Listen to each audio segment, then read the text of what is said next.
O sobrepeso atinge mais da metade da população brasileira. Uma pesquisa da USP de Ribeirão Preto revela que estímulos elétricos no cérebro podem ajudar a emagrecer. Saiba como.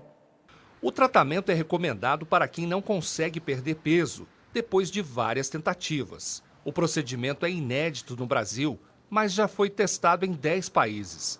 Ao todo, 36 mulheres com idade entre 24 e 40 anos, com índice de massa corporal entre 30 e 35, participam da pesquisa, que é dividida em 2 fases. As voluntárias vão passar por 10 sessões de estímulos elétricos no cérebro por meio de sensores fixados na cabeça. Segundo os pesquisadores, os estímulos elétricos melhoram o controle do cérebro na hora da fome e diminuem o desejo por alimentos. No Brasil, 60% das pessoas estão acima do peso e não conseguem vencer a balança. No início deste mês, o Ministério de Minas e Energia propôs uma reforma no setor elétrico. Caso seja aprovada, cerca de 14 hidrelétricas vão ser privatizadas. Para o governo, essa é uma forma de reforçar os cofres da União. A estratégia do governo é arrecadar cerca de 30 bilhões de reais com a privatização de usinas pela Eletrobras. A proposta de privatização pode se concretizar caso avance a reforma nas leis do setor elétrico, proposta pelo Ministério de Minas e Energia. Entre as hidrelétricas que podem ser vendidas estão a de Paulo Afonso, na Bahia, Porto Colômbia, no trecho Minas-São Paulo, a de Marimbondo, em Minas Gerais, e a de Luiz Carlos Barreto, em São Paulo. Se, de um lado, com a privatização das hidrelétricas, o governo reforça os caixas da União, por outro, o consumidor vai pagar mais caro pelo serviço. Para que isso não aconteça, a promessa do governo é usar 30% do lucro com as vendas para compensar o aumento no preço da energia. Mas caso não haja essa compensação, os consumidores podem ter a energia mais cara em pelo menos 7%. Juntas, as usinas que podem ser privatizadas têm capacidade instalada de quase 14 megawatts de energia e geram eletricidade suficiente para atender mais de 20 milhões de residências. Gisele Ferri volta com outras notícias daqui da nossa região.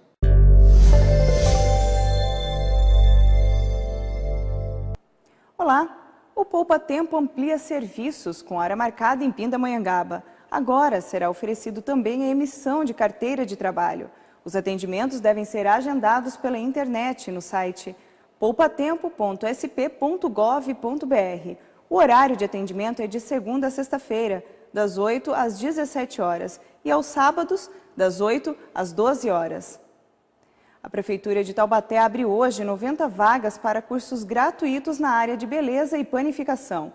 Os cursos são para assistente de cabeleireiro, depilação, designer de sobrancelha, maquiagem e manicure. Na área de panificação são 20 vagas para padaria artesanal. As inscrições acontecem amanhã, dia 25. Interessados deverão realizar a matrícula no prédio da Escola do Trabalho, que fica na rua Armando Salles de Oliveira, 284, no centro de Taubaté. Você acompanha agora a previsão do tempo. Jacareí, mínima de 13, máxima 28. Guaratinguetá, mínima 15, máxima 30. São Sebastião, mínima 15, máxima 25. Em Santo Antônio do Pinhal, a mínima será de 5 e a máxima 19 graus. Voltamos agora com a última parte da entrevista especial de hoje.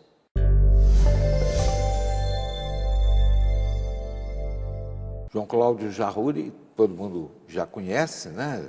Está sempre aí na nossa Novo Tempo. E hoje ele veio aqui dar sequência a um trabalho que nós iniciamos, porque foi tão interessante a conversa com ele outro dia sobre o fanatismo, que muitas pessoas entraram em contato com a produção, falando, traz ele de volta, traz ele de volta. E aí temos a oportunidade de falar sobre o livro que ele tem, falando com os muçulmanos, a busca do diálogo numa ponte, né? Uma ponte. Que busca, a partir de algumas convergências nas religiões, diminuir e encurtar as diferenças. Sim. Isso é muito importante. Eu fui para o intervalo propondo a você que nos falasse sobre como você faz a difusão dessas ideias. Sim, tem uma igreja específica ou você faz um trabalho itinerante? Eu fui pastor de uma comunidade árabe, né, em São Paulo, na Vila Mariana, na Rua Coronel Lisboa, 532. e fui pastor durante 8 anos deste local. E ali me apaixonei por esse tema, busquei me aperfeiçoar nesse tema. Hoje eu não sou mais pastor desta casa de oração, sou pastor da Igreja Central de São Caetano do Sul. Lá você falava para os Brima, né? Para os primos, os primos. E hoje meu trabalho está mais na divulgação deste material, do livro, e com palestras nas igrejas, em universidades. A gente trabalha aí apresentando esta mensagem de convergência, essa mensagem de paz que deve existir entre os islâmicos e os cristãos. Agora, com relação aos radicalismos, né? Você dedica um capítulo específico também da obra a essa situação. Como é que é aceito isso? Pelos cristãos e pelos muçulmanos? Quem tem mais facilidade de aceitação? Então, a gente tem que entender, o islamismo, existe o islâmico africano, que tem uma formatação de dogmas. Existe o islâmico do Oriente Médio, que tem uma outra formatação de dogmas. Você pega o islâmico brasileiro, ele tem uma outra formatação. Então, a divergência que existe até mesmo dentro do islamismo é ampla. Agora, o fanatismo, ele tem uma estrutura sempre pela religião e não pela religiosidade. Eu costumo separar a religião da religiosidade. A religião ela é estabelecida dentro de um âmbito de dogmas, de vocações humanas, estruturas humanas, pensamentos humanos, filosofias humanas. E a religiosidade, ela se baseia na vivência da espiritualidade.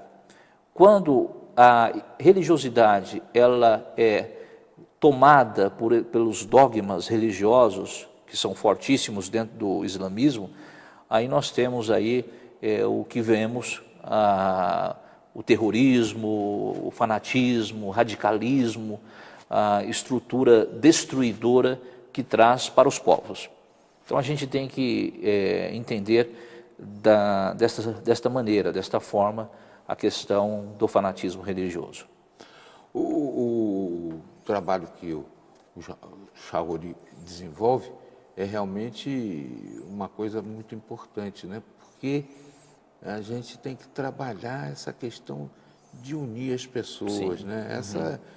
Eu acho que não só o ensinamento do cristianismo se volta para isso, mas na sua origem a religião muçulmana também tem essa pregação nesse sentido e desvios acontecem, né? Deturpações. Sim, como no cristianismo. Nós temos cristãos também bastante radicais, né? Sim, claro. E já tivemos no passado pessoas que foram extremamente cruéis também, como alguns hoje em dia o são, né?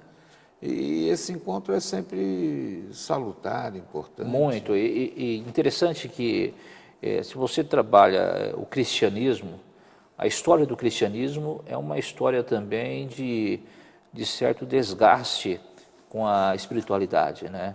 Nós vivemos hoje um afrouxamento espiritual no cristianismo de modo geral. Então, isso no islamismo não é aceito. Deus ele é muito respeitado no islamismo. Então, eles olham o cristianismo como uma religião profana, uma religião que se destruiu, que acabou, que não segue mais... Decadente, que não segue mais a palavra, a Bíblia, né?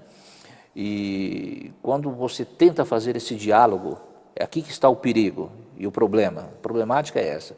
Quando você tenta fazer o diálogo entre muçulmanos, o islamismo e o cristianismo, a pergunta que vem para o islâmico é justamente essa. Mas fazer o diálogo com aqueles que são profanos, como vamos dialogar com alguém que é profano? Né? Justamente por causa do afrouxamento doutrinário existente no cristianismo no Ocidente. E aí a gente tem que apresentar uma qualidade de vida totalmente diferente do que existe por aí.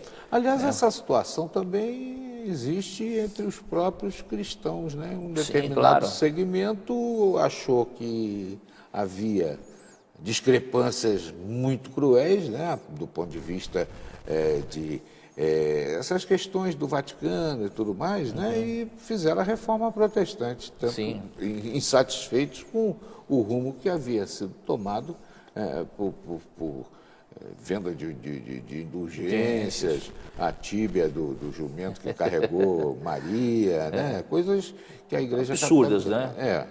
Então, naturalmente que eles devem até pautar em cima disso, né? Olha aí, vocês veem, Sim, né? claro. E esse tipo de situação acaba criando uma certa separação. E os mais radicais, os fundamentalistas religiosos, os islâmicos, eles não aceitam o cristianismo justamente por isso, né? Por exemplo, nós carregamos a cruz como o nosso centro da vida, a cruz de Cristo. A cruz para o islâmico, na cabeça do islâmico, lembra cruzada. Entendeu? Então, esse tipo de atitude acaba criando um certo bloqueio no trabalho, no ensino da palavra de Deus, da Bíblia, para o islâmico, né? Olha, eu quero mais uma vez reforçar aqui que o Falando com os Muçulmanos é uma obra que você precisa ter para entender profundamente essa questão que é tão vivida atualmente, né, de esses enfrentamentos, essa coisa complicada, e a radicalização também de nós que não aceitamos que existem divergências entre eles lá também. Sim. Não é todo árabe, não é todo muçulmano que apoia sair cortando a cabeça dos outros no meio da rua e botando bomba. Tem muita gente que condena até esse tipo de atitude. Portanto, eu quero mais uma vez agradecer, não só a entrevista, mas principalmente pela beleza do trabalho que você desenvolve, que é de pacificar essa turma. Não é brincadeira. Muito obrigado. Obrigado. É um prazer. Satisfação muito Satisfação grande é ter aqui conosco mais uma vez o João Cláudio Jarruri, e me permita convidá-lo mais vezes. Será um prazer. Tá bom? Muito obrigado. Uma satisfação muito grande. Nesta edição você viu: para quem quer fugir dos engarrafamentos de São Paulo, a novidade é o serviço de táxi aéreo. O projeto Nas Férias do Sesc de Taubaté promove atividades gratuitas e diversificadas.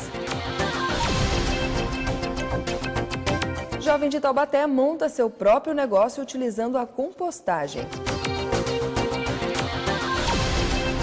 Estes são alguns dos destaques mais importantes desta edição. Você pode rever todas as nossas reportagens em nosso portal repórtersetorial.com. Acesse, compartilhe. Visite também nossa página no Facebook e o nosso canal no YouTube. Nós temos um encontro marcado de segunda a sexta ao meio-dia e aos sábados e domingos às 11 da noite. E lembre-se, a boa notícia é: quando Jesus voltar, todo o olho verá. Até a próxima. Tchau.